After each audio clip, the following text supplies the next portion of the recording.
Que segredo escondes em teus lares de modernas, entre pernas de arlequins, nesses bares de malucas por tabelas de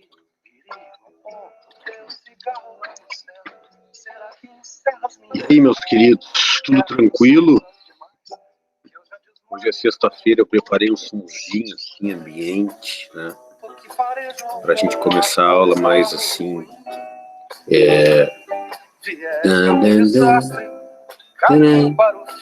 Em Lisboa tá no hospital, positivou pro Covid e tá internado no HPS em Porto Alegre. Coitadinho. Vocês conhecem Lisboa?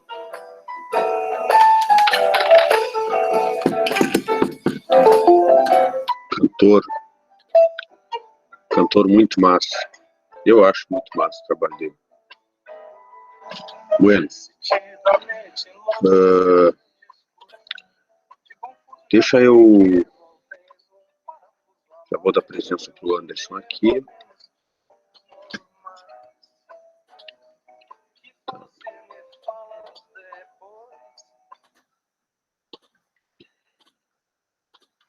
Então tá, meus queridos. Seguinte. Boa noite para todo mundo. Boa noite, boa noite, boa noite. Prefiro Barões, diz o Robson. Tá, então semana que vem eu começo com Barões, tá? Ok, combinado. Olha só. Vou botar para apresentar aqui, né? Tela inteira. Semana passada nós iniciamos então o nosso calendário. A gente deu uma olhada no nosso plano de ensino, né? E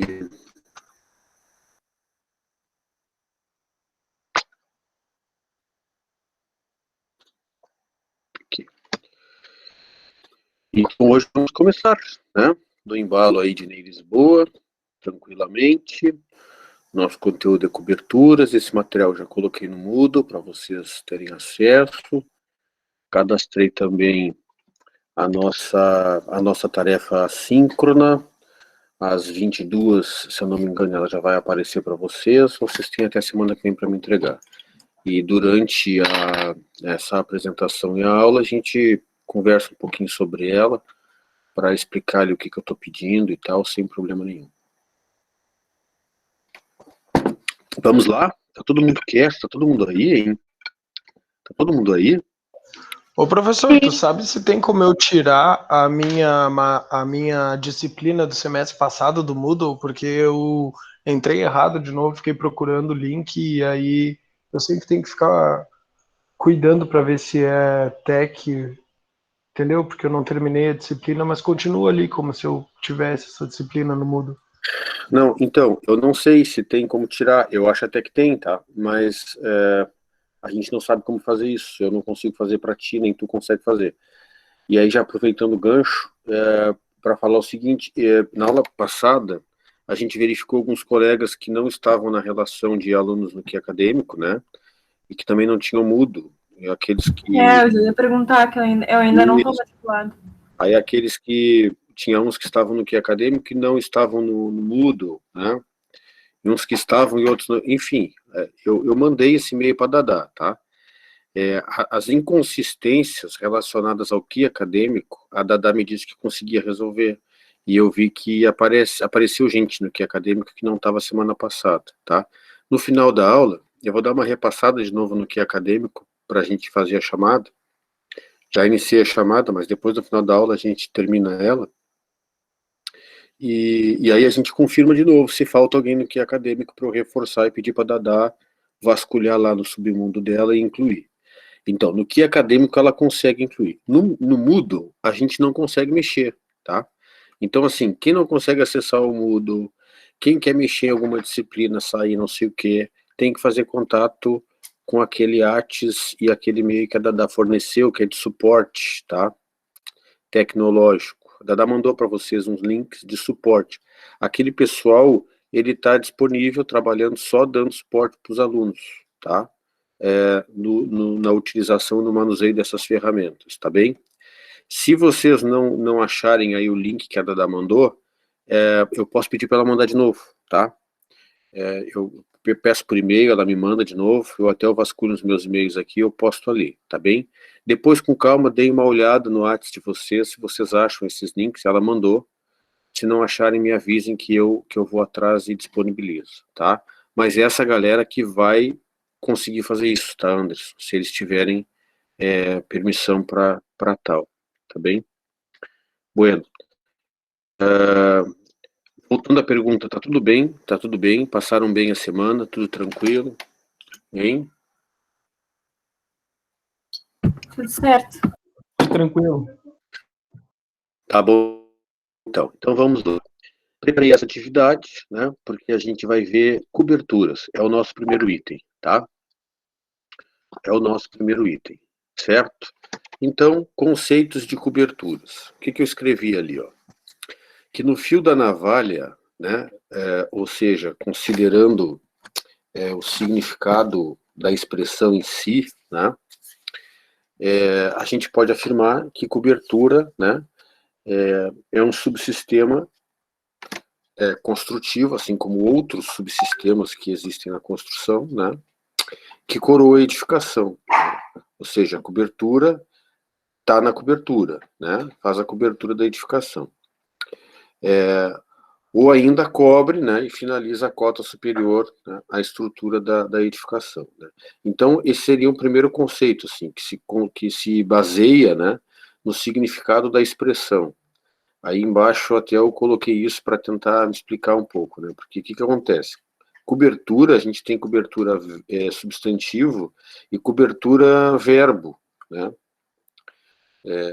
O verbo cobrir, né, é o verbo tapar, né, e isso está relacionado com a função desse sistema construtivo, né, ele cobre, ele tapa a edificação, né, e cobertura também tem um aspecto, também tem cobertura, né? Meu Deus, ser uma cobertura vegetal, pode ser só um pouquinho, porque tem um cachorrinho batendo lá na porta, eu já volto aqui.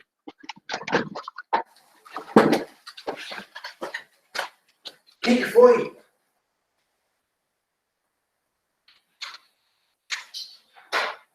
Vai te barrar.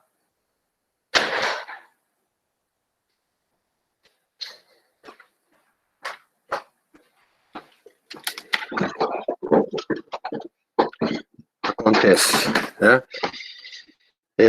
E cobertura também, como eu dizia, pode ser substantivo, né?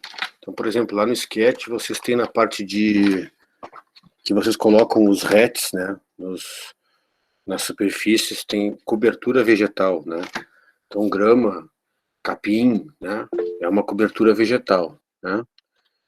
E aí tem uma série de outras... é o cara da rapadura. Não. Por que o cara da rapadura foi... Na aula passada tinha o cara da... tá, eu devo ter falado para vocês. Não é o cara da rapadura. É que eu não sei, é que eu acho que eu dei um pedaço de rapadura para a Leite, a cachorra, e eu acho que ela tá com dor de barriga, agora ela bateu para ir lá nos fundos, daí ela come um capinzinho melhor. Então, gente, esse seria o conceito de cobertura, né? É um subsistema construtivo, né, que compõe, evidentemente, a estrutura da edificação, mas que se localiza, né, na parte superior da edificação, né? Com a função, evidentemente, de cobrir a estrutura, e com isso fazer a proteção, né, da edificação, tá bem? Chegando alguém. Beleza. Tá? Como eu estou falando em estrutura da edificação, certo? Eu trouxe aqui um lembrete lá de Técnicas 1, eu não sei com quem vocês tiveram aula de Técnicas 1, eu acho que foi com o Platão, né? E não sei se foi com Platão, foi? Mas enfim, lá em Técnicas 1, vocês estudam esse conceito, né, de infraestrutura e de supraestrutura. Então a gente costuma dizer que tudo aquilo que está abaixo do nível do solo, né, a gente chama de infraestrutura, né? Uma forma de classificar as partes da estrutura da edificação, né? Aquilo que está abaixo é infra e aquilo que está acima, que é visível, tudo aquilo que está acima, que é visível, compõe a supraestrutura da edificação, né? Inclusive, num orçamento, a gente pode colocar lá infraestrutura. Aí a gente vai ter as cavas da fundação, a gente vai ter as formas dos elementos de fundação, a gente vai ter as armaduras, concretagem, essa coisa toda, né? E depois a gente coloca os serviços da supra, a gente pode organizar assim, tá? Vocês poderão achar alguns autores que não consideram cobertura parte da supra, por isso que eu coloquei isso aqui, né? Em compensação, tem outros autores, né, que sim, consideram que a cobertura faz parte, né, da edificação e está na parte visível. E tem outros autores ainda que vão considerar a supraestrutura só a parte de concreto, tá? Então, por exemplo, o que eu questiono, porque se é uma construção que não tem esqueleto de concreto, por exemplo, então, não tem supra, não concordo, né? Não concordo. Mas é muito comum, né, e vocês vão poder ver, né, na sequência aí nos estudos de vocês e na vida profissional, até memoriais, né, cadernos de encargo que se referem à supraestrutura como estrutura de concreto, de um sistema estrutural, tá?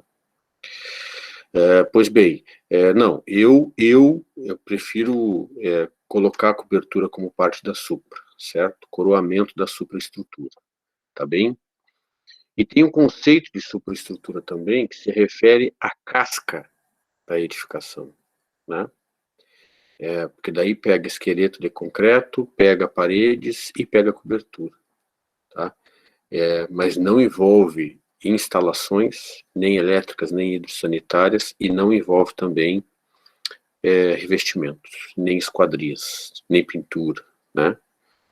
É a casca, né? Aquilo assim que a gente gosta de terminar. E aí o cliente chega e a casa está pronta. Na verdade não está, mas ele tem a sensação de que sim, de que ela está pronta, porque ele já visualiza, né, toda a volumetria com a cobertura e tal. E a partir dali a gente começa a trabalhar de uma forma mais protegida, inclusive, porque a própria edificação nos protege, tá? Então tem essa outra relação também, tem autores que relacionam essa casca, né, à supraestrutura, incluem cobertura, tá bem? De maneira geral, né, nos cabe só entender, ela fazendo ou não parte da supra, né, que ela está ali no coroamento da edificação, pode ou não ser considerada parte da supraestrutura, tá? Então, sintetizando, né, hoje uma aula bacana, assim, porque eu peguei muito material, né, busquei aqui, passei a tarde fazendo esse material, e aí eu fui pegando, assim, os projetos do escritório, fui colocando, né, e fazendo os recortes de plantas de cobertura para a gente poder analisar, né. Quem já estuda arquitetura, quem já trabalhou no escritório de arquitetura, quem já faz obra, esse é um item que parece, assim, desnecessário, né, mas não é. E quem está começando, né, ainda não tem, assim, muito essa noção. Então, é uma aula bem de conceituação mesmo, de função, para a gente entender qual é a função da cobertura e algumas possibilidades que a gente tem em executar essa parte da edificação, tá bem? Então, qual é o conceito que a gente vai adotar aqui, né, que tem relação com função, já que cobertura tem essa questão de ser substantivo e ser verbo, né, na mesma expressão. Olha o que eu adotei como conceito, né, para que a gente adote, né? Subsistema da construção, localizado na cota superior do volume, e que, composto de duas partes, estrutura e telhamento, atua na proteção da edificação à ação de intempéries, e se impõe como parâmetro estético fundamental para o estilo de arquitetura adotado pelo projetista. E por que eu falei isso? Porque, claro, quando a gente define qual é a cobertura que a gente vai usar, para mim, claro que a volumetria está em primeiro lugar nessa questão, né? Volumetria, ocupação no terreno, o que ela vai ocupar e de que maneira ela vai fazer a ocupação desse lote, né? De que maneira que ela vai se colocar naquele espaço. Mas, além dessa volumetria em si, e a cobertura faz parte da volumetria, evidentemente, né? Mas, além da volumetria, a cobertura é fundamental para a gente poder bater o carimbo assim, dizer, olha, isso aqui é uma proposta contemporânea, não, isso aqui é uma proposta modernista, não, isso aqui é uma releitura, entende? Não, ou então nada disso, isso aqui é uma arquitetura amorfa, né? Já falamos sobre isso, vou até olhar para vocês aqui, porque o que acontece? A gente que trabalha com arquitetura, eu mesmo, cliente quando me procura, né, eu sempre lanço contemporâneo, eu sempre lanço. Eu tenho um monte de proposta de casa contemporânea que estão na gaveta, até eu tenho um projeto de terminar esses projetos e oferecer, né, porque eles podem ser vendidos, eles não são de propriedade daquele cliente, eles são de propriedade minha, né, o cliente não quis, né? E aí, porque como eu sempre lanço contemporânea, mais ousadinho assim, às vezes eu já sei que o camarada não vai querer, né? Mas o arquiteto sempre quer que o projeto seja contemporâneo e seja assim, metido a besta, né? Vá para revista. Embora, estou falando vá para revista para fazer uma analogia, né? Não que eu goste disso, eu até fujo. Às vezes as pessoas me procuram porque querem que eu publique umas coisas assim, nessas revistas aí, e eu só enrolo e não... Eu não gosto muito dessa bajulação toda, né? Mas eu sempre lanço contemporâneo, porque arquiteto gosta, assim, sabe? De ser reconhecido, assim, isso aqui... Porque, assim, por que a gente gosta de fazer as coisas contemporâneas? Porque hoje o que tá na moda, digamos assim, é a arquitetura contemporânea, né? E quando tu faz um projeto contemporâneo, por estar na moda, projeto contemporâneo, fica evidente que aquele projeto, ele tem a assinatura de um arquiteto, e o arquiteto gosta disso, óbvio, né? Só que existe um outro tipo de arquitetura, que também é arquitetura, né? E também pode ser bonita, da mesma forma, mas que não tem a pretensão de se colocar como exceção, né? De se colocar assim como um projeto de revista, metido a besta, entende? Que eu chamo de arquitetura amorfa, que é aquela arquitetura que está ali. E ela não é uma arquitetura sem força, muito pelo contrário, é uma arquitetura muito forte, porque ela passa por todas as épocas. Então, enquanto os arquitetos de revista estavam fazendo arquitetura modernista na década de 50, 60, tinha arquiteto fazendo arquitetura amorfa. Hoje tu olha para uma arquitetura modernista e coisa brega, aqueles pilotis aparentes, aquelas coisas assim, isso é brega, né? E em compensação a arquitetura amorfa está ali, e ela pode ter sido bem composta, e ela está ali, e tem gente passando e achando bonito. Então essa arquitetura amorfa, ela não é aquela arquitetura metida a besta, ela passa. Uma vez no escritório, uma cliente disse assim, eu mostrei para ela um projeto, e ela disse assim, lancei, né, o projeto, metido a besta, que está na gaveta, hoje em dia, e a Camila disse assim, uma cliente, ai, Bernardo, não, eu queria uma casa com cara de casa, tá? Não eu entendi o que ela quis dizer. Ela queria uma arquitetura que não fosse metida a besta. É isso, né? Daí eu repensei. Daí muitas vezes, na maioria das vezes, muda uma coisinha em planta, tu repensa, mas tu refaz, né? E por que eu tô falando isso? Porque a arquitetura amorfa, na nossa região, isso muda um pouco de região para região, a cobertura ela é aparente. Ela tem águas generosas, né? E as telhas aparentes, a comieira, entendeu? Isso as pessoas entendem que é uma arquitetura, assim, de casa, que ela estava se referindo, né? Cara de casa, tá? Mas isso é uma arquitetura amorfa, é uma arquitetura, enfim, que não... Né? Beiral, né? Tudo mais. Beiral inclinado, beiral plano e tal, beirais generosos, né? Isso é uma arquitetura tradicional, assim, que não é, né?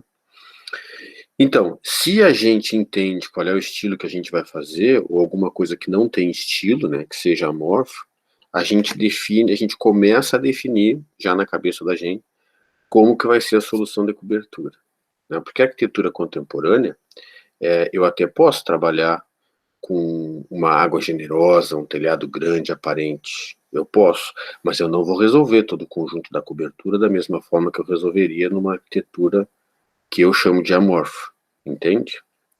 O desenho da cobertura, mesmo sendo ela aparente, né, na arquitetura contemporânea, vai ter um quê, assim, diferenciado, entende? Então, a cobertura, além da volumetria, ela é importante, né, para o resultado estético que o projetista almeja com aquele projeto, tá bem? Então, isso é fundamental. E aí, isso nos sinaliza se vai ser uma cobertura livre, né, com beirais, né, com mieira alta, ou se vai ser uma cobertura daquelas que se esconde, né? Cobertura presa, enclausurada, em platibanda, por exemplo, né?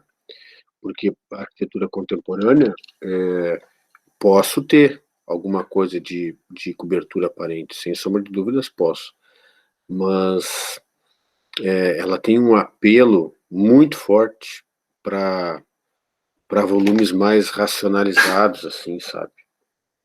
E isso faz com que a gente, na maioria das vezes, esconda a cobertura entre platibanda. Então, primeiro é isso, né? É o objetivo estético que se quer alcançar. Então, isso é um ponto importante para decidir qual é a cobertura que a gente vai fazer. Segundo ponto, vem as questões técnicas, né, que se relacionam mais com a engenharia, que se relacionam mais com a estabilidade das construções. Então, vem a questão do vão, né? Se o vão é muito grande, se os vãos são muito grandes, a gente tem que optar por uma estrutura que vença grandes vãos, então vem a questão da estrutura metálica, né? E aí não tem cabimento um grande vão, que eu já estou usando uma estrutura metálica para vencer, não tem cabimento usar uma telha pesada, então a gente opta por uma telha leve. Então essas questões, assim, estou fazendo uma reforma, né, vou fazer um segundo pavimento, isso é muito comum, e aí eu não sei como que foi feita aquela fundação, até posso fazer ali uma inspeção, fazer um buraco, fazer uma, né, e verificar qual é a fundação, mas também não fui eu que executei, não sei se está bem executado, né, e eu não sei se aquele solo, enfim, aí a gente acaba que a gente opta por uma tecnologia também, né, que tenha uma quantidade de cargas menores, né, uma quantidade menor de carga, que seja mais leve. Daí chega na cobertura, a gente também quer resolver uma cobertura leve, a gente não quer pesar, né, porque ela pesa, tá?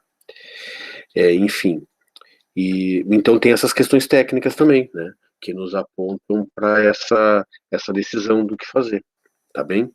Bom, mas de maneira geral, né,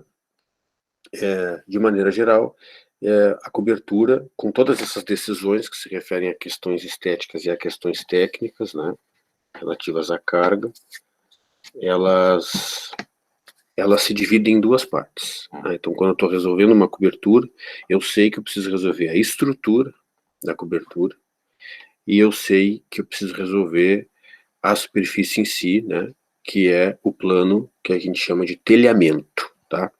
Então, a estrutura, ela dá suporte para o telhamento, e o telhamento cobre, né, evidentemente, faz a cobertura que se propõe a cobertura, tá? Faz a cobertura que se propõe a cobertura. É isso aí mesmo. Tá bem? Então, esse aqui é o conceito que a gente vai adotar, certo?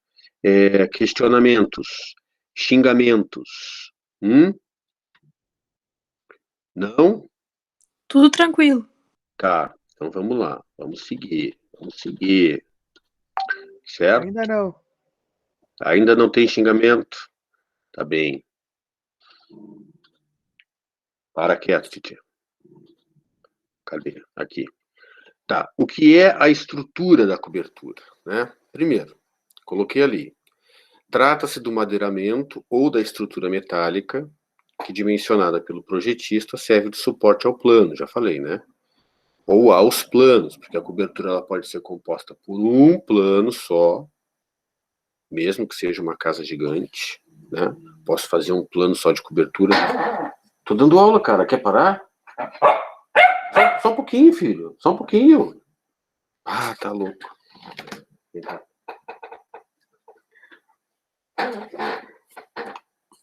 Fica deitado ali.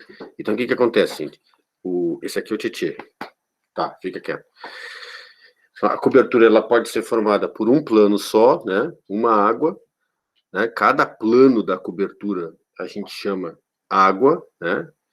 É uma água. Cada superfície que compõe a cobertura é uma água, né? Se eu tiver uma cobertura de 2 águas, né, que a gente fala, tipo igrejinha, eu tenho 2 águas, né?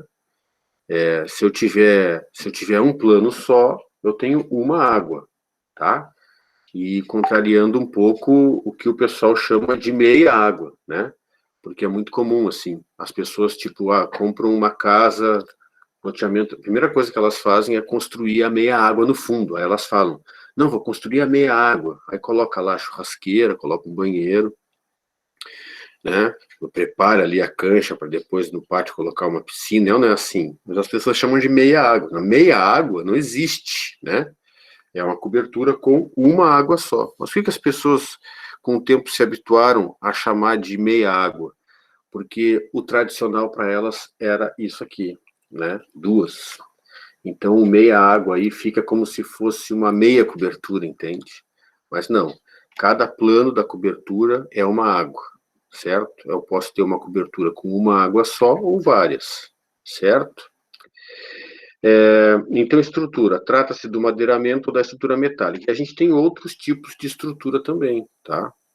A gente pode trabalhar, por exemplo, com estrutura de concreto. Esses galpões aí industriais, né? Tem empresas que fornecem essas peças de concreto pré-moldadas e algumas delas tu tem a cobertura, né? Pelo menos a primeira parte em concreto armado, né? Mas na grande maioria das vezes, ou vai ser ou vai ser de madeira, que a gente chama de madeiramento, ou estrutura metálica, tá? E grandes vãos, mesmo podendo ser em concreto, não é o mais comum.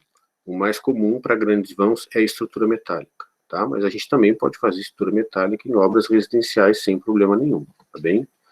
Aí a gente dimensiona essa estrutura. E isso vai ser a nossa aula da semana que vem, tá? Então, assim, eu vou trazer para você semana que vem um material que explica quais são as possibilidades de desenho dessa estrutura, né? A gente pode fazer treliça triangular em formato de tesoura, né? Que é a tesoura. A gente pode fazer treliças retangulares, que a gente chama de trave, né? E aí a gente organiza elas na outra direção da cobertura. A gente pode não resolver com treliça, nem tesouras, nem traves, e fazer pontaletado, né? Esse pontaletado a gente também pode fazer com pilaretes, pode ser com madeira ou pode ser com alvenaria, né? Pilaretezinhos. E eu acho que são essas as possibilidades, né? Em arco, em grandes vãos, tá? Mas tudo a gente vai ver na semana que vem. E acima dessas estruturas, que são as estruturas, as peças estruturais da estrutura, né, da cobertura, a gente precisa usar outras peças, né, com outras dimensões, até poder chegar no grão de apoio da telha, né? Então a gente vai ver que acima dessas treliças a gente vai usar uma peça que a gente vai chamar de terça, né? Sempre umas transversais às outras. Sobre as terças a gente vai usar os caibros, sobre os caibros a gente usa as ripas. E aí sobre as ripas a gente posiciona as telhas. No caso de telha cerâmica e de concreto, né? No caso de telha de fibrocimento, a gente para nas terças, tá? Quantas terças a gente vai usar? Depende do tamanho da telha que o fabricante recomenda para apoio, né? Então a gente também considera essas especificações das telhas para dimensionar a estrutura, tá bem? Mas estrutura, então, trata-se do madeiramento da estrutura metálica, basicamente é isso. Tem outras possibilidades, basicamente é isso. Mencionado pelo projetista. Serve de suporte ao plano ou aos planos do telhado, porque pode ter mais de uma água, né? É a parte invisível da cobertura, certo? De quem olha de fora. E na maioria dos casos, principalmente nessa arquitetura tradicional, que eu chamo de amorfa, também vai ser invisível por dentro. Mas é muito comum, né, na arquitetura contemporânea, e até na arquitetura tradicional, um compartimento aqui e ali, a estrutura fica aparente, né? Principalmente assim, se a gente trabalha com um quê mais rústico, né?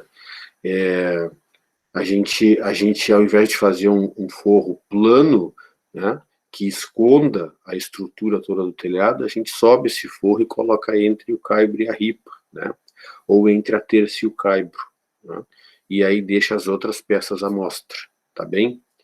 É claro que se a gente vai fazer, no caso de não ter laje, porque se a gente tem laje de cobertura e vai fazer estrutura em cima da laje, não tem como deixar nada, né, da estrutura do telhado aparente, tá? E se não tem mesmo como deixar aparente, a gente faz uma estrutura sem muita preocupação, assim, nos detalhes, né? Porque não vai ficar aparente. Agora, se é uma estrutura que vai ficar aparente, até eu trouxe uma reforminha aqui, um projeto de reforma, depois quando eu mostrar, eu conto a história desse projeto. O que acontece? Se tu vai deixar aparente, bom, aí tu vai ter que fazer as tesouras com mais calma, né? Tu vai ter que fazer um desenho de tesoura que seja mais atraente, não é verdade? Tu não vai fazer tesoura duplada, né? Com longarina de pinos 2,5 por 15, porque daí vai ficar uma barbeiragem, né? Tu vai ter que usar uma estrutura mais robusta, né? E fazer com encaixe, não sanduíche, mas fazer com encaixe. Não, uma peça na outra, encaixadinha, bonitinha, para ela se travar. Mas até esse desenho da tesoura, como funciona, como são os encaixes, tudo isso a gente vai ver na aula que vem, tá bem? A gente vai aprender a dimensionar isso. E aí a tarefa vai ser a gente desenhar e propor uma cobertura, tá bem? Aí, já que eu estou falando assim algumas coisas, deixa eu só seguir isso aqui, tá? Do telhamento e a parte invisível da cobertura, certo? Considerando a contemplação externa da arquitetura, invisível de quem olha de fora, né? Mas ela também é invisível de quem olha de dentro, se ela não for programada para ficar aparente, tá? Deve ser pensada como a possibilitar a utilização do desvão, como deve ser pensada como a possibilitar a utilização do desvão, como... Se eu mandar parar, vai ser pior. Como pavimento técnico, né? E dar abrigo para outros subsistemas relacionados às instalações, sobretudo hidrossanitário, se for o caso. Claro, né, gente? Sobe ali no forro para desligar o registro. Tem que arrumar a boia da caixa d'água. Sobe ali, abre o alçapão e sobe ali. Eles não sobe no forro, né? Tá, a gente até sobe em cima do forro, mas a gente acessa o desvão. Esse compartimento que fica entre o forro e a telha, a gente chama de desvão, tá? O cachorro do professor late aí, o meu... Tá. Então, desvão é o espaço entre o forro e as telhas, que justamente dá abrigo para a estrutura da cobertura, tá? E a gente tira partido dessa área para resolver como um pavimento técnico, entende? Então, botar reservatório, resolver o barrilete, né? Enfim, tu resolve, né, os registros, tá? Tu resolve como pavimento técnico, né? E a água é outro conceito que eu já falei, que eu resolvi especificar ali, que é o nome que a gente dá para cada superfície, tá, do telhado, tá bem? Exemplos de estruturas de madeiramento, né? A gente tem aqui umas estruturas, ó. Então, repara, aqui embaixo, ó, eu tenho uma cobertura que vai ser livre, né? Eu vou ter beirais aqui em cima. Repara que aqui não tem tesoura, tem pontaletes. Isso a gente vai ver melhor na aula que vem, né? Aqui eu tenho tesouras, ó. Tá vendo? Eu não consigo resolver uma cobertura pontaletada se eu não tiver uma laje. Até dá para resolver, mas é mais difícil, depende da planta, tá? Porque daí eu apoio em cima das paredes, mas é mais difícil, tá? Eu tenho que ter apoio para o pontalete, né? A tesoura, ó, eu apoio ela nas pontas e o resto tá livre, né? E eu tenho também pontaletado, olha aqui, ó, e nesse caso aqui, ó, é uma cobertura, é uma estrutura que tá enclausurada, ó, entre platibandas, tá vendo? As águas, elas convergem para o centro, aqui vai ter uma calha, e aqui também tá pontaletado, ó, tá vendo? Para pequenas inclinações, assim, ó, né? E assim, porque a gente tiver telhas grandes, a gente pode resolver com inclinações pequenas, e o ângulo tá aqui, ó, com a horizontal, né? Ó, esse ângulo aqui é maior que aquele ângulo ali, né? E ambos são menores do que esse aqui, compreende? Então, o ângulo da cobertura é o ângulo feito entre o plano inclinado, que é a água, que conduz as águas pluviais, com a horizontal, né? Então, assim, o que determina a inclinação de uma cobertura, né? o tamanho da telha. Então, quanto maior for a telha, menor é a inclinação. Essa é a lógica. E quanto menor for a telha, maior vai ser a inclinação. Certo? Mais ou menos a lógica é essa, tá? E aí a gente vai ter que ver qual é a recomendação do fabricante. Qual é a inclinação? Tantos por cento, né? Ou tantos graus. A gente vai ver também essa questão dos graus e do percentual na aula que vem. Tá bem? Então, botei uns exemplos aqui de madeiramento, né? Estrutura de cobertura de madeira, tanto cobertura livre como enclausurada e tal. Enfim. E aqui uns exemplos de estrutura metálica, tá? Então, uma solução mais contemporânea, isso aqui é tipo um pergolado, eu não sei se tem telha aqui em cima ou não, mas eu não deixei de colocar, porque é uma solução assim mais contemporâneazinha, né? Para vocês verem a diferença. Aqui uma cobertura que eu não sei se vai ser entre platibandas ou se do lado aqui da nossa direita ele seria visto, né? Teria que ter uma noção do projeto, mas todo metálico, os perfis todos metálicos e pontaletado, ó, tá? Não tem tesoura, né? Aqui seria com tesoura se cada elemento inclinado desse aqui tivesse um correspondente aqui em cima da laje de apoio e em pé com as escoras e os pontaletes, né? Fazendo uma tesoura, que aqui seria uma meia tesoura porque é uma água só, né? Mas não tem, só tem os pontaletes, tá? E aqui outra estrutura metálica, né? E aí aqui é uma solução assim, ó, que para pequenos vãos é muito recorrente isso. Ao invés de fazer uma tesoura aqui com pontalete e tal, a galera ela gasta um pouquinho mais, né?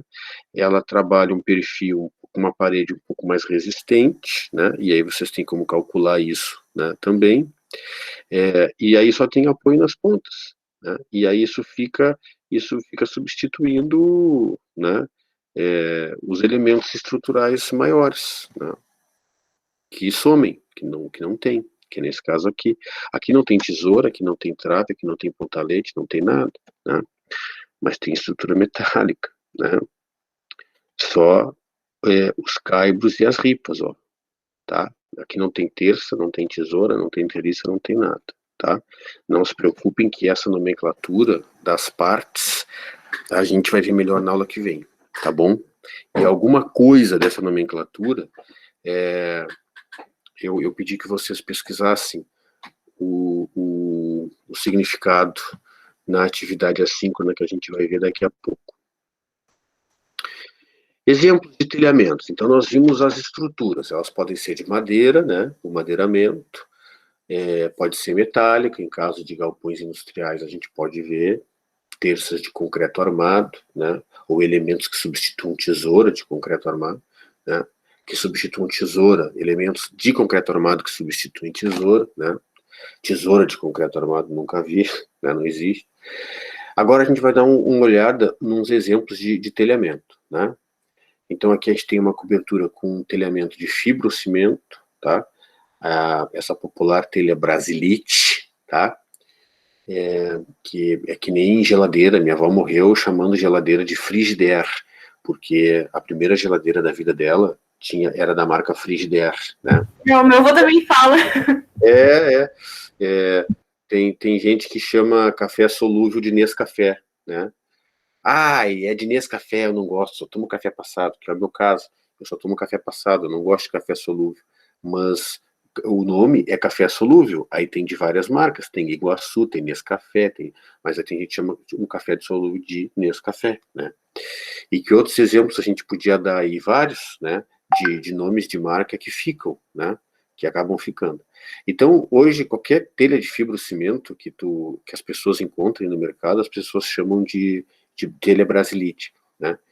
Não, nem todas são brasilite, né? Algumas podem ser, outras não. E essas telhas, com esse aspecto aí, elas têm esse aspecto acinzentado porque elas usam cimento, né? Misturam fibras naturais e tal. Processo lá que vocês veem com o professor de materiais de construção. Mas o que acontece? Até pouco tempo, essas telhas, elas eram de amianto, né? Que é um produto natural e tal, que é beneficiado, não sei o quê. Só que daí se descobriu que esses produtos de amianto eram cancerígenos, né? Então, claro, no fazer da cobertura, o camarada serra, né, a telha. Né? Por exemplo, tinha aqueles reservatórios de amianto, né, antigos, que eram quadradinhos, assim, também da Brasilite. Aquilo também, para colocar os flanges para tomada de água, fazer a entrada da água, colocar a boia, tinha que cortar aquilo, né? E aí cortava e aquilo saía um pó altamente cancerígeno, né? Altamente cancerígeno. Daí o que acontece? O amianto, ele ficou proibido, né? Alguns estados começaram a proibir, foi que a gente teve legislação nacional, né, e o amianto é proibido. E isso não é só no Brasil, né, em vários países do mundo. O que a Brasilite fez e as produtoras de telha de amianto? Né, tiveram que reinventar as telhas de amianto. Aí surgiu a telha de fibrocimento, né? E as primeiras que surgiram, elas eram tenebrosas, tá? Porque assim, chovia, e ela não passava direto assim a água, não dava infiltração direto, mas ela suava com muita facilidade. Ainda é. Ainda é, pois é, Muito. pois é. E isso eu me lembro que até tem um condomínio aqui no Fragata, que é recente, o Pinheiros. Quem é que falou que ainda é? O Robson? Sim, O Pinheiros é que o pessoal deve reclamar lá, né, Robson? A Ana Lorenzetti deve comprar e deve reclamar. Bastante. É, Eu compro esse material. mas pode ser, claro, deu infiltração, pode ser problema de inclinação, uma inclinação errada. Tu pode ter colocado uma sobreposição menor do que o fabricante recomenda, né? Porque toda telha tem uma sobreposição, né? E aí tu tem um mínimo para fazer essa sobreposição, tu não pode fazer menos do que o mínimo recomendado pelo fabricante, né? Mas o Pinheiros aqui, eles colocaram a telha de fibrocimento e depois que entregaram as casas foi um problemão, todo mundo reclamando, eles tiveram que trocar todas as telhas do condomínio. A Roberto Ferreira teve que trocar. Não sei que marca que pôs, não sei que telha que colocou, acho que segue de fibrocimento, mas trocaram a marca. Mas ela tem esse problema, tá? Ela acaba absorvendo parte daquela umidade e isso depois fica gotejando, entendeu? Bueno, mas nós temos essas possibilidades. Bueno, a telha de fibrocimento, ela tem umas especificidades. Então, assim, sai mais barato fazer uma cobertura com telha de fibrocimento, porque elas têm uns tamanhos bem grandes. Eu consigo poupar na estrutura, porque eu não preciso fazer elementos estruturais, tipo tesouras e treliças, dependendo do vão, eu coloco direto uma terça e coloco ela parafusada na terça, né? Agora, a telha de fibrocimento, ela tem que é a seguinte, tá? Primeiro, esse desvão, que é essa área que fica entre a cobertura e a laje, isso é extremamente pertinente para o conforto térmico da edificação, tá? Porque ali fica parado um ar, e é correto a gente garantir corrente convectiva ali, botando umas venezianinhas em cada lado, assim, para garantir uma entrada e uma saída de ar, e daí a gente melhora essa camada, ela não fica parada. Então, uma corrente ali não vai deixar esse ar esquentar, né? Agora, a telha de fibrocimento, ela esquenta muito, tá? Ela esquenta muito, ela transmite muito calor, tá? Ela não absorve muito e ela não reflete muito, tá? Ela transmite muito calor para o meio interno, certo? Bom, por que eu falei no desvão? Porque se eu vou fazer um forrinho e ter um desvão, ainda mais se eu ventilar esse desvão, garantindo tomada e saída de ar, o que vai acontecer? Ela vai esquentar o ar do desvão e vai tornar o meu ambiente da edificação mais quente do que outras telhas, ok? No entanto, pelo fato de ter o desvão, essa temperatura não vai ser tão considerável como se não tivesse, tá? Agora, tu entra, assim, em residências mais populares, mais nos bairros da cidade, mais periféricos, até não, mas residências, assim, de pessoas com poder aquisitivo não tão... em casas que não sejam casas de bacana, né? É muito comum, gente, tu entrar assim e tu não ter nem forro, né? E aí tá ali a telha de fibrocimento. No verão, tá? Fica insuportável ficar dentro dessas casas. é insuportável, porque aquece demais. Então essa é uma característica da telha de fibrocimento, tá bem?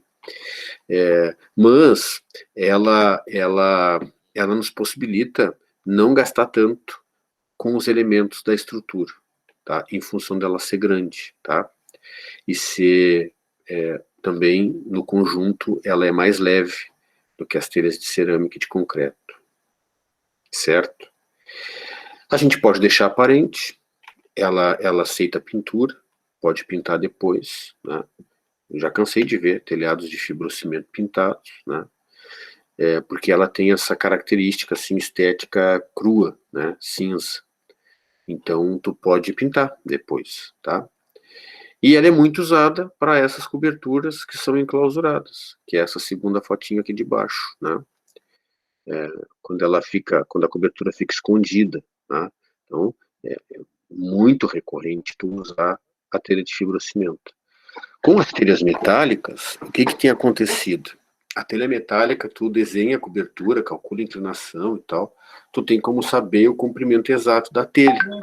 E aí tu tem como comprar sob medida, para não ter nada, nem de sobreposição, né? Tu chega e coloca ela ali sob medida. E a arquitetura contemporânea, a gente tem cada vez menos espaço para resolver a altura de cobertura. Então a telha metálica, e também principalmente pelo fato da gente conseguir comprar sob medida, ela tem ganho um espaço muito grande na construção, tá? Em função disso. Sim. Um amigo meu tá construindo a academia dele Quem é que tá e falando, Anderson?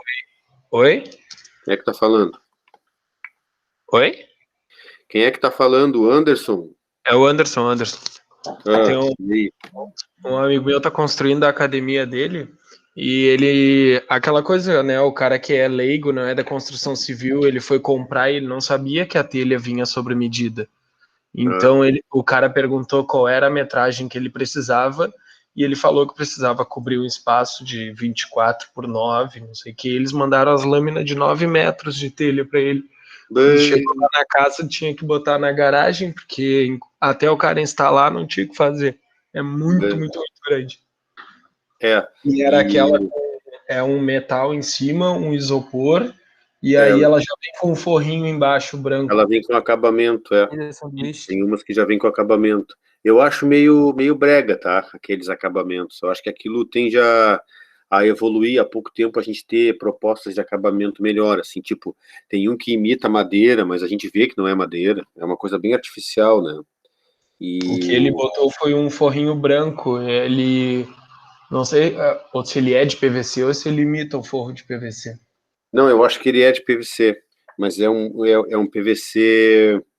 É um PVC, digamos assim, artificialmente tratado, entendeu? Ele, enfim. Mas o que acontece? Eu acho brega esse acabamento do PVC de baixo, tá? Eu preferi, inclusive, uma dica que eu daria no caso de academia, seria ele comprar, não quer gastar, compraria aqueles USB, sabe? Faria um forrinho antes de colocar a telha. Aí ele colocaria, claro, teria que calcular o espaçamento, né, das terças para conseguir ter apoio para esse madeirite de USB. E aí deixava aquela gramatura amarelinha para dentro. E aí em cima do USB ele coloca a telha e faz a fixação, entendeu? Eu acho que sai mais barato de comprar essa telha com esse tratamento de forro, porque esse tratamento é justamente para fazer um forro e não precisar fazer o forro embaixo, a estrutura ficar toda aparente, né? Só que esses tratamentos são ruins, eu acho feios. E aquele isopor, ele é um tratamento térmico, né? Justamente para que quando chova, não fique aquele barulho ensurdecedor dentro da academia, né? E também, evidentemente, ele não deixa transmitir calor para o meio. Então é impressionante, tu usa essas telhas com o revestimento termoacústico, pode estar desabando o mundo, assim, tu não escuta nada, sabe, aquele barulho, assim, da água batendo no metálico, tu não escuta, tá? São bem eficientes mesmo, tá bem? Mas, enfim, a gente liga, compra e vem, e é engraçado, nós fizemos uma cobertura com essas telhas há pouco tempo, e era uma cobertura grande, uma casa grande, E aí, quando chegaram as telhas assim, eu olhei e disse, mas não é possível, mandaram errado, porque tu fica com a sensação de que é pouca coisa. Claro, elas são compridas, então vem uma quantidade, tu olha assim, né, tu te engana, tu acha que aquilo ali não vai dar, mas vem no fio da navalha, tá? E é fácil, porque é leve, é fácil de tu levar, é fácil de... É muito bom, as telhas metálicas são boas, tá?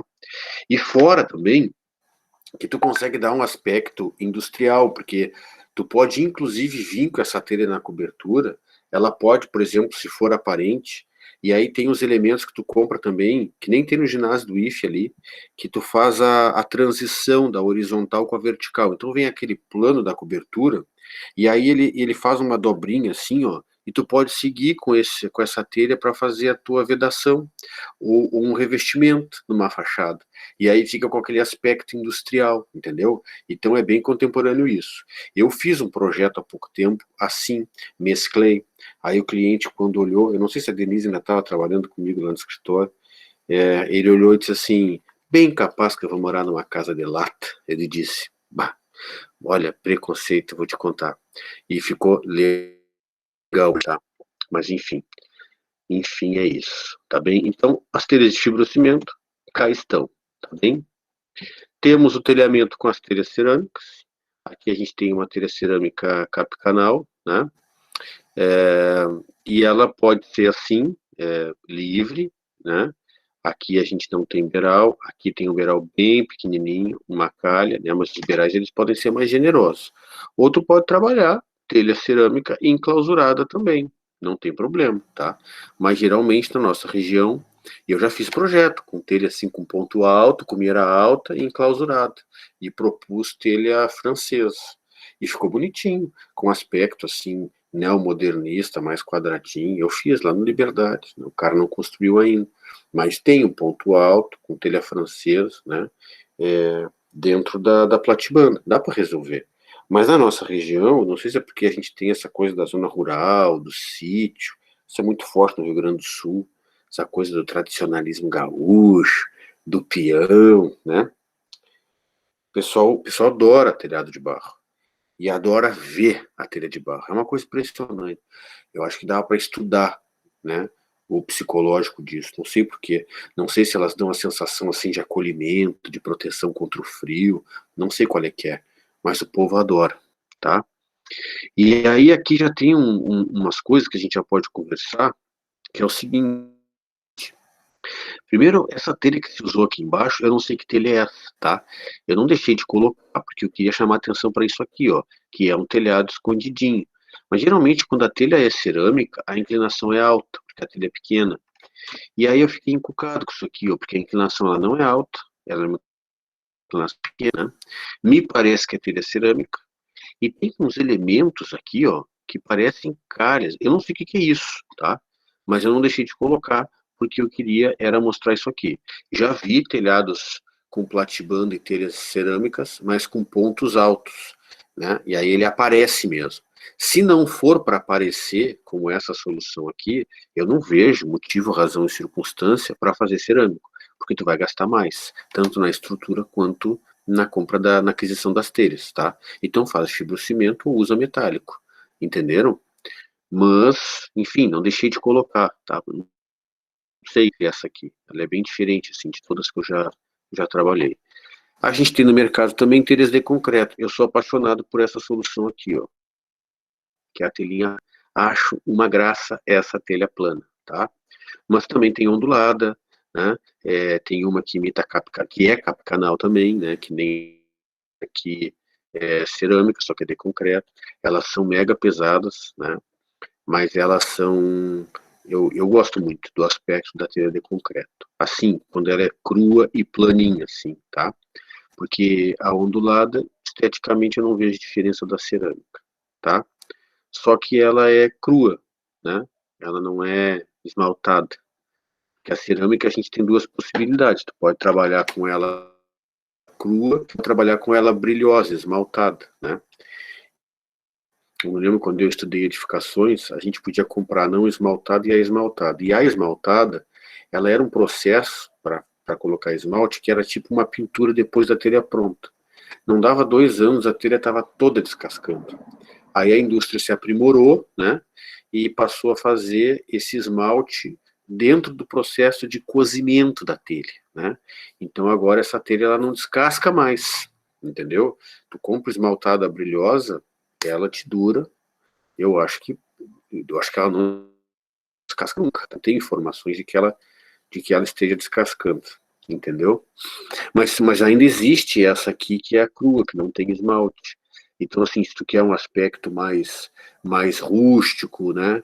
Porque daí é o seguinte, ela como não tem aquela película do esmalte, ela acaba acumulando sujeira, ela gera um limozinho, né?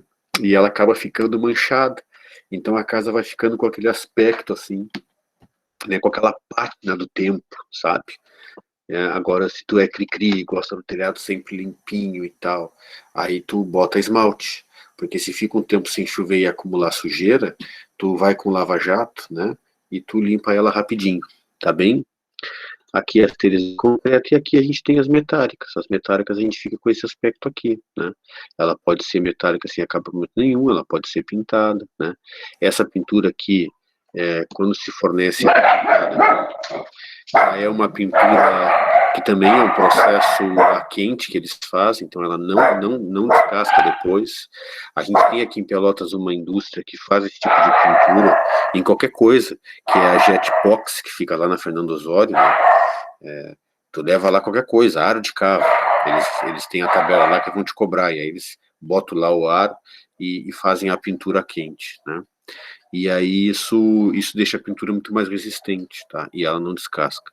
E aí tu pode usar a telha metálica, também compra os rincões, as cunheiras e tal. Tu faz uma solução, solução mesmo de cobertura como uma solução mais, digamos assim, efêmera, que a gente chama, né? Que é aquela arquitetura assim que é mais frágil, né? Que é esse tipo de coisa aqui, cobertura para carro e tal, tá? Tchê! E aí, sintetizando, né, as mais usadas, tá? Então, a gente tem fibrocimento, cerâmica, de concreto e as metálicas, tá bem? E eu coloquei ali um balãozinho com lembrete, né? A estrutura depende do tipo de telhamento, né? Principalmente, tá? Mas não só, porque tem as questões técnicas também do projeto que a gente considera. O telhamento atende aos parâmetros estéticos e estruturais, né, do projeto, e a solução é do projetista, tá? E tem umas soluções de telha, gente, eu vou minimizar aqui para vocês, que eu não coloquei, mas que é possível, se vocês forem pesquisar, tem uma telha que até a galera do curso vai no microestágio visitar a empresa, eu acho que em Alvorada, não é Pauluse é de blocos cerâmicos estruturais, é outra, eu até tenho, porque eu fui no microestágio uma outra vez, e eu trouxe assim uma miniatura de telha, ela é uma telha metálica, que imita o desenho de telha cerâmica capa canal, só que ela é assim como se fossem 6 telhas, tá? Capa canal, né? E ela tem um tratamento, aí ela tem assim, numa ponta dela, ela tem uma abinha que sobe, e aqui na outra ponta a abinha desce. Sobe e desce quanto? 2,5 cm, que é exatamente a altura de uma ripa, tá? Então, o que que acontece? Tu usa ela, o madeiramento é o mesmo de telha cerâmica, tá? Só que, claro, tu diminui um pouco a seção das peças estruturais porque é muito mais leve. Mas tu vem colocando nas ripas e tu vem pregando nessa abinha, assim, na testa, tu prega ela na ripa, entende? Começa, claro, né, como todas, de baixo para cima, e vai sobrepondo. E essas telhas, elas têm um granilha, se eu não me engano, tá? Que é uma pedrinha pequenininha, e eles utilizam a cola com corante. Então tu olha assim a cobertura, tem algumas casas feitas com essa solução ali na Baronesa, em Pelotas. Eu não tenho certeza se aquela que eu vi há pouco tempo na colina é assim, ou se é shingle, mas porque o aspecto se confunde um pouco, né? Porque ele fica com aspecto assim rugoso. E é lindo, tá? Só que assim, eu fiz uma vez uma consulta que eu queria comprar para uma reforma que eu não podia carregar muito, né? Tinha que ser leve. E eu me apavorei com o preço. Muito caro, muito caro. Mas, tipo, tu faz o seguinte, tu faz o telhamento de uma casa inteira em... Imagina, eu faço sozinho. Eu faço sozinho, né? Mas agora tem um. Com licença, professora Robson. Oi, diga. Mas agora tem uma telha no mercado que ela é.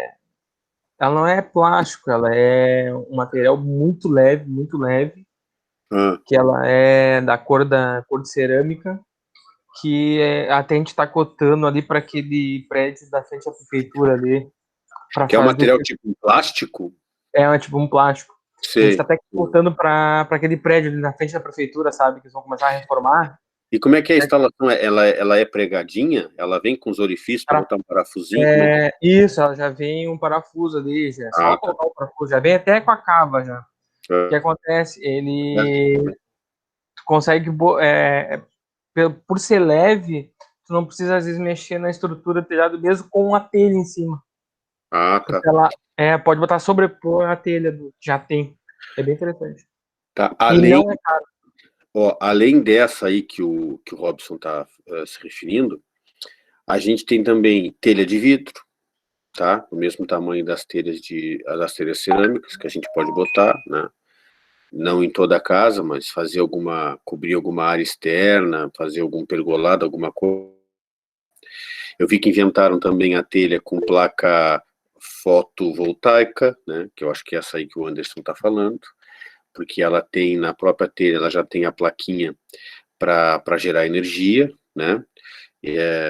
Imagina, cara, deve ser muito cara, mas tipo, é uma tendência. E a tendência é baixar o preço e a gente, com o tempo, conseguir gerar energia com a nossa cobertura, né?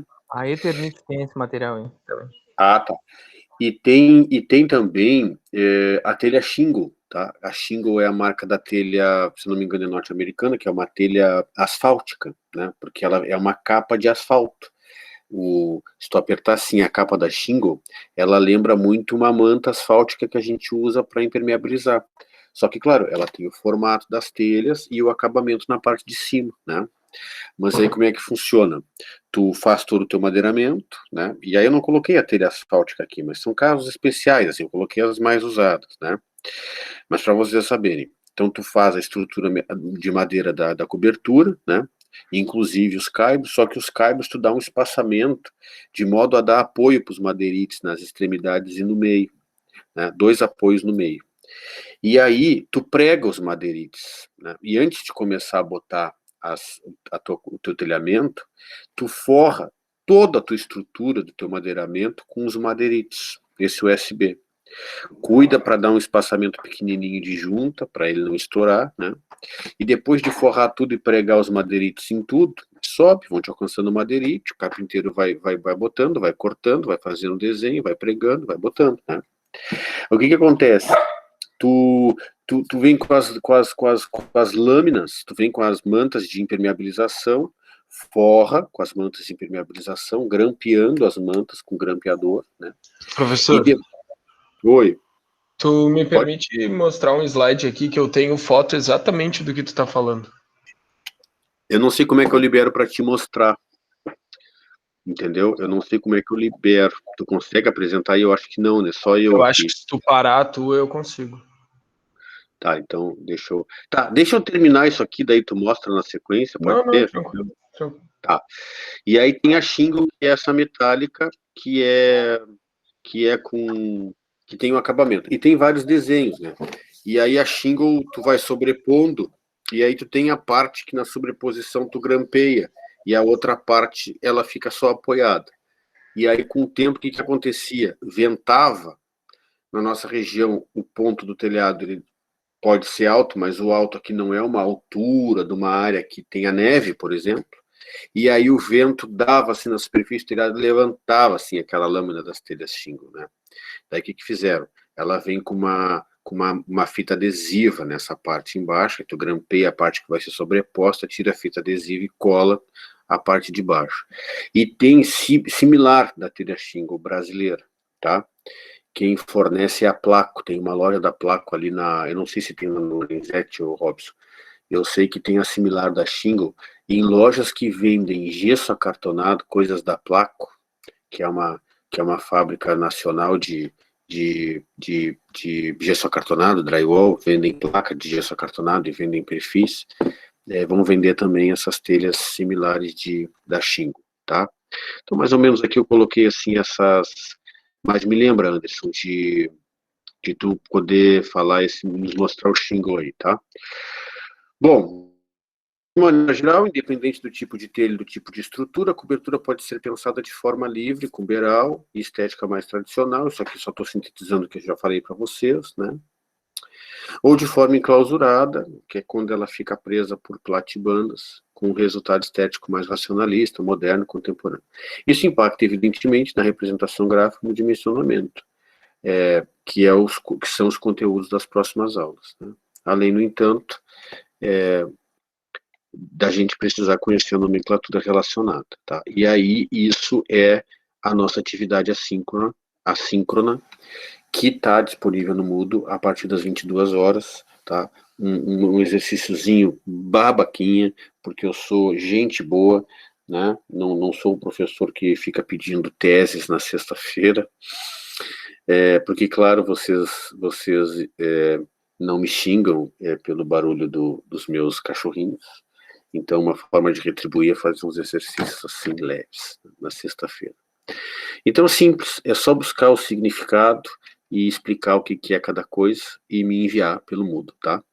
Isso aqui é parte da nomenclatura que a gente vai estudar no início da aula que vem, tá bom? Então é isso, só tem essa relação lá no arquivo da atividade do Moodle, vocês vão entrar, vão pesquisar, vão escrever o que é e vão me mandar, tá? E aí aqui eu fiz assim um apanhado de coisas do escritório, tá? Com soluções tradicionais, com soluções mais contemporâneas, né? E aí mas eu peguei casos assim que eu tinha imagens, porque algumas coisas, por exemplo, quando é regularização, a gente faz maquete eletrônica, quando é reforma, a gente faz as maquetes muito assim, de ambientes internos, né? Até se tiver algum acréscimo, alguma coisa assim, cliente pedir, a gente acaba fazendo. Mas a maquete é sempre assim, projetos novos, né?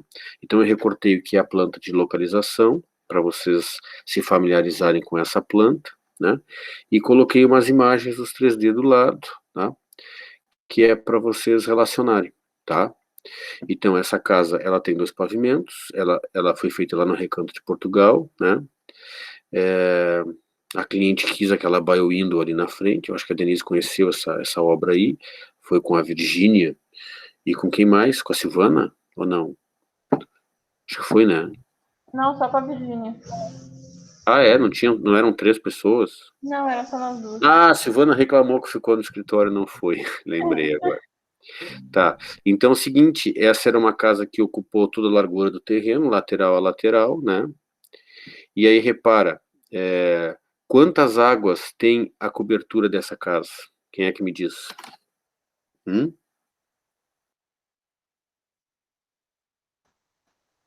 Ó, tem 7, tem 6. Bianca? 6. 6? Ó, 1, 2, 3, 4, 5, 6 águas, tá? Então, essas águas aqui são as maiores, de cima, mas essa aqui também é de cima e essa aqui também é de cima. E essas duas aqui são as de baixo, ó, tá? Claro, como a planta tinha um dentinho aqui atrás, ó, né? Se eu seguisse com esse beiral até lá, não tinha como, né? Em planta, para esse beiral seguir nesse alinhamento, esse trecho aqui teria que ficar mais alto. Aí é uma barbeiragem, né? Então, como é que a gente resolve isso? A gente desloca parte da cumeira, porque daí o centro do telhado ele muda, né? O centro em planta, tá? E aí tu mantém o beiral no mesmo nívelzinho, tá bem? Então, isso aqui, ó, o que acontece? Esse tipo de cobertura aqui é uma cobertura tradicional, de uma arquitetura que eu chamo de amorfa. Eu tenho lançamento contemporâneo para esse terreno aí, né? e com telhado escondido, bonitinho, e aí, eu quero com cara de casa, essa aí é a Camila. Tudo bem, eu fiz. E aí, o que acontece? Repara, essa cobertura, ela não tem o que a gente chama de espigão, e ela não tem o que é rincão. Eu só tenho cumieira. O que é cumieira, rincão e espigão? É o alinhamento que faz o encontro entre os planos. É quando os planos do telhado se encontram. Se eu tenho uma cobertura assim, com água só para frente e para trás, né, eu só tenho cumieira. Eu não tenho espigão, eu não tenho rincão. Já respondendo um pouquinho o que vocês vão pesquisar. Já essa reforminha aqui, ó, aqui a gente fez maquete, porque eu demoli metade da casa, propus demolir, só mantive, né, essa parte aqui. Essa casa, ela tinha uma parte grande aqui, até o fundo, ó, assim, que a gente botou no chão, né? E aí a gente manteve essa parte aqui, tá? Que eles tinham uma porta aqui bem no meio dos quartos, a gente propôs tirar, colocar aqui. E toda essa parte aqui, esse L é novo, né? E aí, dessa parte nova aqui desse L, o banheiro a gente se fez novo também, né? Para colocar um reservatório. E essa parte aqui, ó, desse L, a gente não propôs com laje. Olha aí, ó. Aí a gente fez uma maquetezinha, porque tinha volume novo e tal, né? E aí aqui na sala a gente deixou a estrutura aparente, ó. Nem forro a gente estava propondo. Por que eu estou mostrando isso? Por isso aqui, porque eu falei para vocês de trabalhar a estrutura de uma forma mais perfeccionista, quando ela é aparente. E também porque essa cobertura aqui tem espigão e tem rincão, né? Onde é que está o espigão e o rincão aqui? E onde é que estão as cumieiras desse projeto aqui, dessa telha? Anderson, onde é que está a cumieira daqui?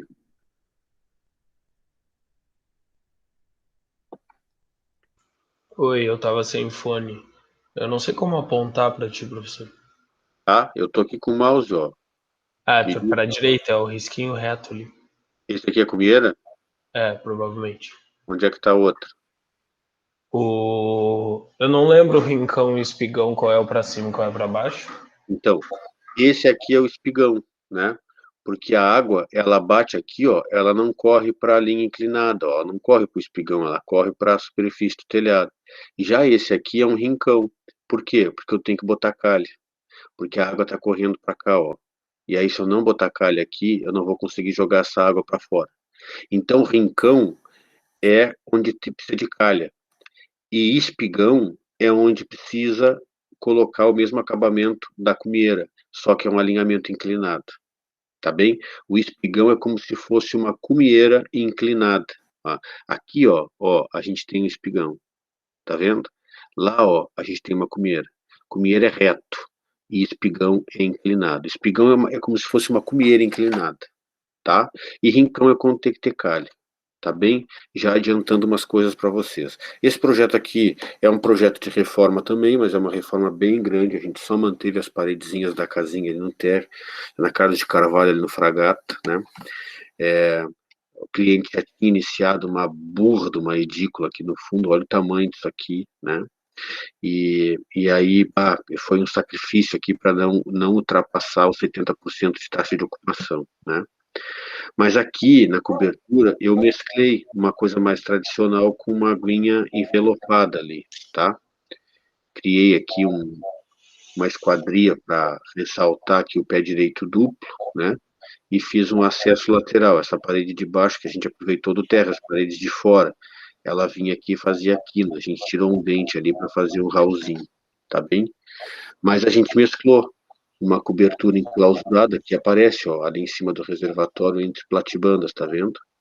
E aqui também aparece.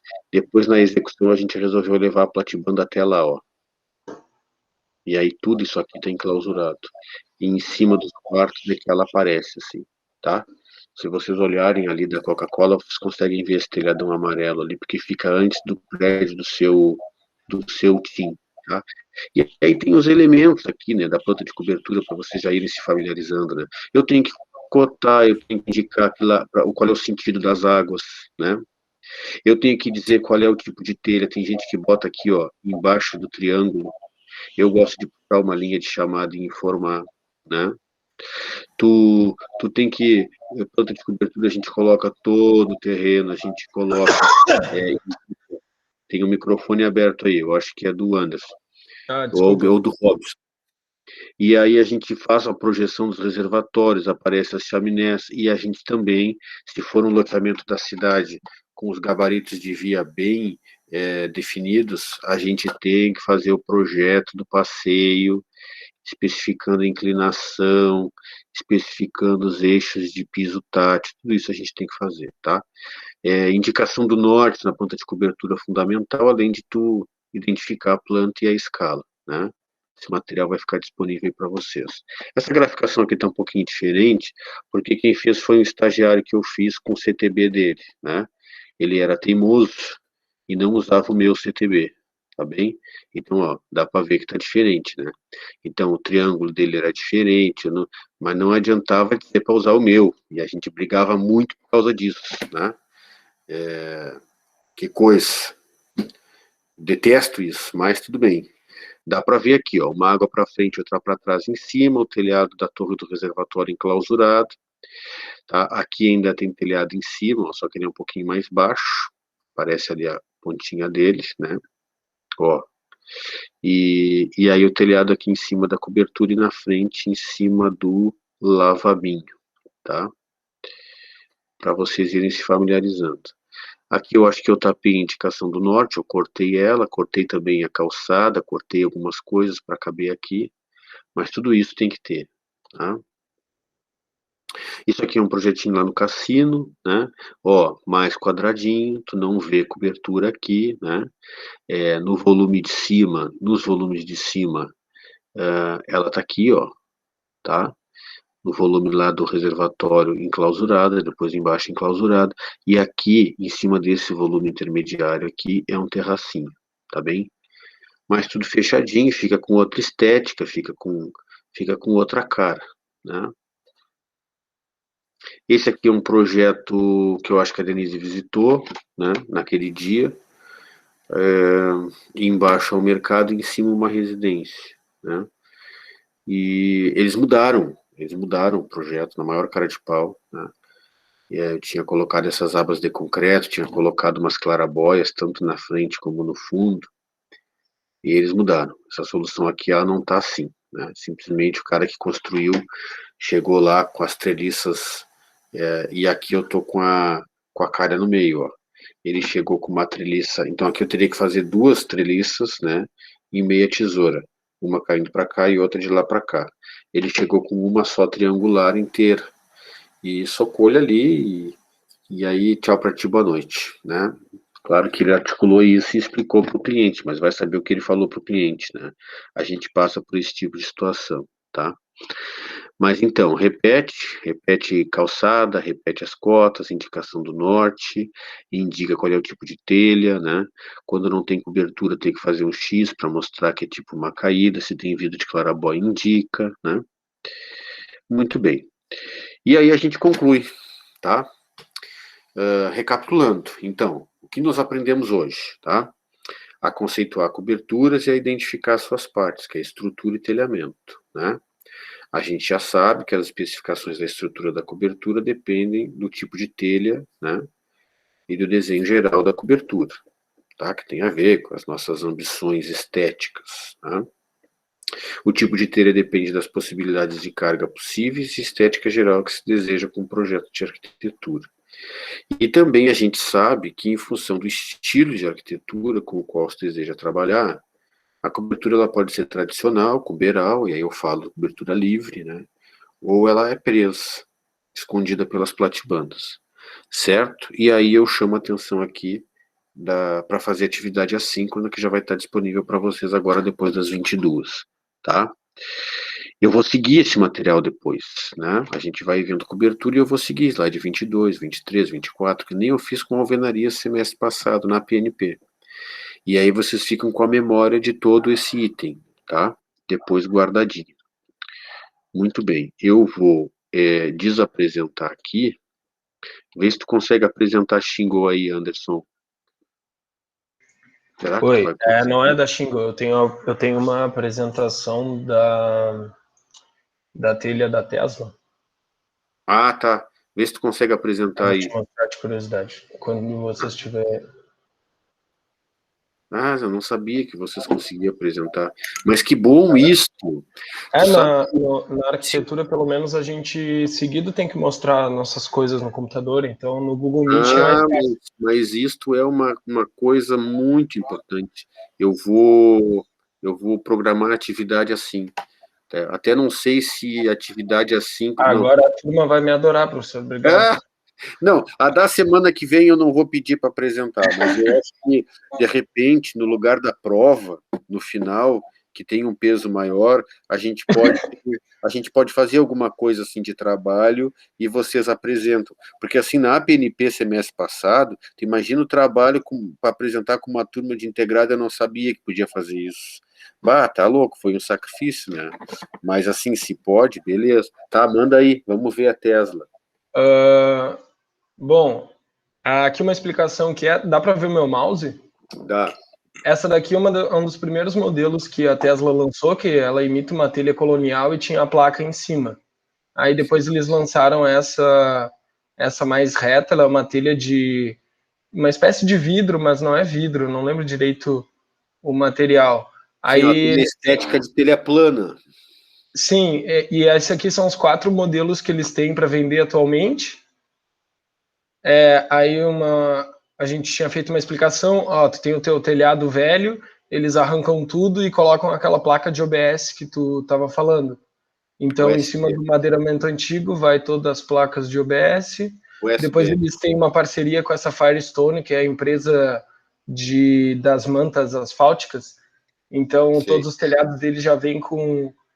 que é obrigatório ter essa isolamento térmico. E aí eles vão instalando por cima. Eles aparafusam isso aqui direto na madeira e aí vai passando os fios por baixo. Entendi. Nem todas as lâminas têm a fotovoltaica, né? Tem umas que são só a telha mesmo de vidro, então tu consegue escolher mais ou menos pelo tamanho da tua casa. Às vezes tu não precisa todo o telhado que tem energia. E aí aqui um pouco dos valores. A gente Quanto? fez um cálculo, mais ou menos, uma casa de 180 metros quadrados aqui no Brasil ia fechar nesse valor aqui, ó. Ah, Fora as baterias de $5.000 que a gente tem que ter para fazer isso funcionar aqui, que é essa bateriazinha aqui. mas E a aí, tendência... vantagens e desvantagens, era isso. Tá, mas a tendência aí é baixar. Obrigado, Anderson. Ótimo. Mas a tendência aí é baixar. Né? Porque, claro, imagina, uma casa de 180, 245 só cobertura. Né? As pessoas, às vezes, a gente não consegue até porque isso é para gerar energia, né? Mas tu tem um sistema com a placa para aquecimento da água, né? Que também é caro, entende? Fazer o aquecimento solar também é caro. Mas vale a pena, tá? Bueno, gente, é isso, tá bem? Eu propus lá atividades, tá? Façam a atividade para me entregar semana que vem. Deixa só eu mostrar para vocês. Ah, vocês não estão vendo. Deixa eu ver aqui. Só eu tenho que fazer a chamada. Professor, eu entrei naquele link que tu falou que a Dada mandou, e aí não conseguiram, disseram que eu não tô no diário, que eu tenho que entrar em contato com o Dera. Daí tu só vê para mim se eu tô no que é acadêmico, disse que alguns tinham aparecido no que é acadêmico, mas não mudou não. Então deixa eu fazer o seguinte, porque eu vou ter que sair do que é acadêmico e entrar de novo, porque como eu fiquei muito tempo com ele parado, mas eu já estou fazendo isso, tá? Durante a aula eu fiquei com ele parado. Aí ele expira. Mas tá aqui, ó, meus diários, tá aqui técnicas 2, sub 2N. Vamos fazer a chamada, então, e a gente já vê quem é que tá, quem não tá, tá? Anderson tá aí, a Bianca tá aí, Aqui. o Denner veio? Denner veio? Ele tava na aula, mas agora acho que não. A Denise tá aí, a Eduarda Souza eu vi no início, o Wellington tá aí, não? Não vi. O Jonathan Machado. Tô aqui. Tá. Cauã chegou? Não, a Larissa tá aí, o Luiz Eduardo eu vi. Luiz Eduardo tá aí? Ficou na aula, Luiz? Luiz?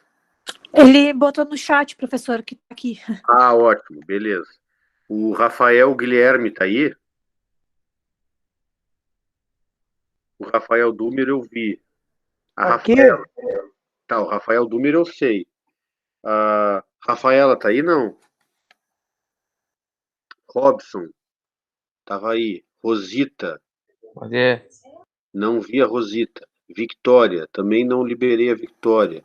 Vinícius Garcia, tá aí, né, Vinícius? Eu tô aqui. Tá. E o Wendel também. Quem é que faltou ser chamado? Eu, Eu quem? Guilherme. Tá, quem mais, além do Guilherme?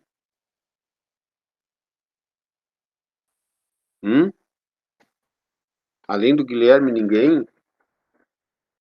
Qual é o teu sobrenome, Guilherme? Guidotti.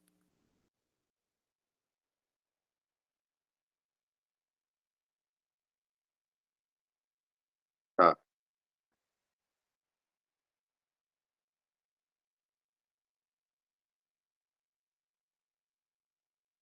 Tecnologia é uma maravilha. Já informei a Dada, tá? Ela vai te incluir no que é acadêmico. Tá bem? Beleza. Tá. Então tá, gente. Vou parar de gravar aqui, certo? Fiquem bem. Semana que vem a gente se encontra de novo. Tá bom, meus queridos? Façam a atividade, se cuidem. Sexta-feira que vem eu começo, Robson, com Barões. Tá bom? Tchau. Agora tu veio. Tchau, tchau. Tchau, professor. Boa noite. Boa noite. Tchau. Boa Boa noite. noite, professor. Boa noite. Boa noite. Professor, tem como tu me mandar algum print ou alguma coisa pra eu mostrar que eu tô no que acadêmico pra me enviar no e-mail pro Dera? Tenho. Deixa só eu... Posso colocar ali no Pode ser no grupo. grupo? Pode, ou se quiser me chamar no privado também pra não Aqui botar ali. tá a relação, ó, tá? Eu vou fazer o seguinte.